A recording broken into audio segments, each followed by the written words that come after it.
Welcome to Ellie Goldsmith's Relationship Flow. We're walking through the streets of a cold Yerushalayim. Thank God, it's time to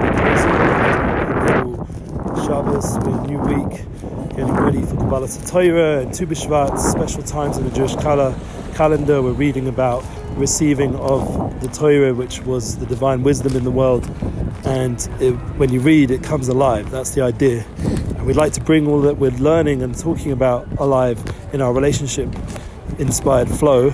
We've been listening to very special podcasts from Tim Ferriss, and it had a very special guest.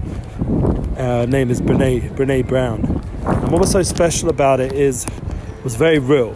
You know, I really need to take this a little bit more slower and just internalize and think about the realness of the podcast. It was very spiritual and inspired. It wasn't just whatever. Because usually podcasts, the people have what to say, but life is, a challenge. It's something which, to internalize the midlife transition. And it was good. They didn't call it crisis. It's really a transition to more curiosity and development rather than some sort of, God forbid, negative experience. To internalize that and to develop that, it takes real inner searching, not to get confused by such an opportunity. That when you reach a certain age and responsibility, like my wife and I, we're coming up to our 40th birthday, and it's Chodesh Adar, or in the non-Jewish calendar, the end of February and March, we get to celebrate a very special transition time and develop ourselves to a whole new level of spirituality in Judaism, and not to get pulled down by the transition, because a person can feel, wow, I'm getting old, what does that mean?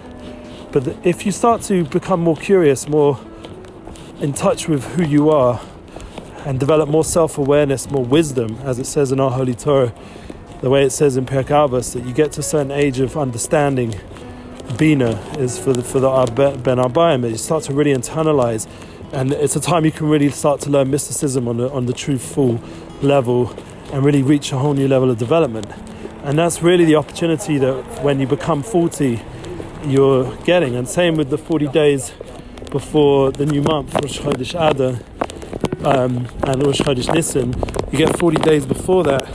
It's a developmental time. It's not a time to, God forbid, to feel down or sad or crisis, God forbid. It's a time to actually realize, now I'm about to enter into a whole new development in my life.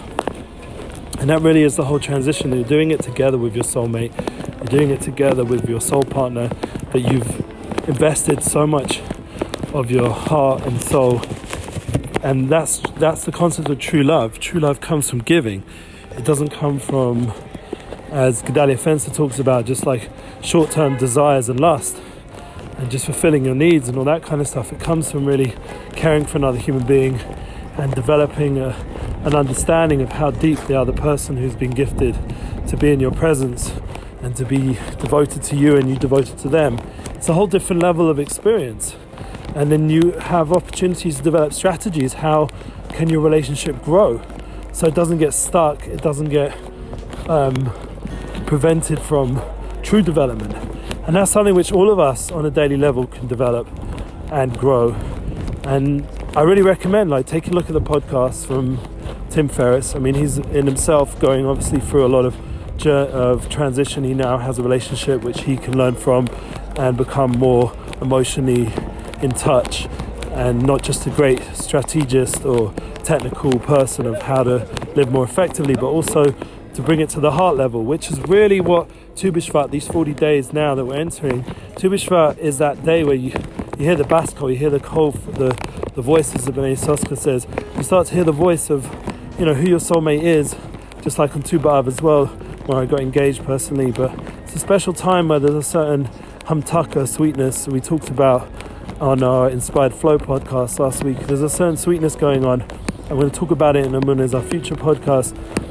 And it allows the sweetness of the relationship, the enjoyment, that's the concept of the fruits.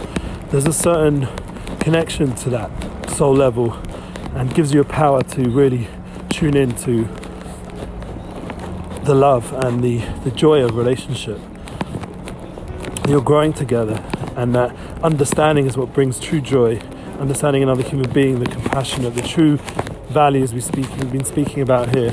This flow is like a whole nother level, and that's once again this gift of divine wisdom that we're going to get this Shabbos, this week, when you disconnect to reconnect, and you attach yourself in this special time of Shabbatim.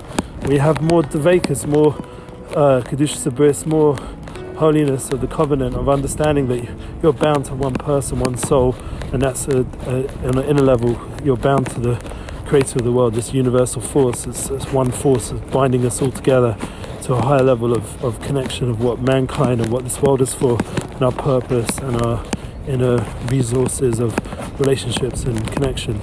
So I'm going to end off with a little bit of an intense flow, and I appreciate anybody giving me their feedback on how they're going and how this podcast makes a difference to them, including Tim Ferriss's recent one with Brene Brown.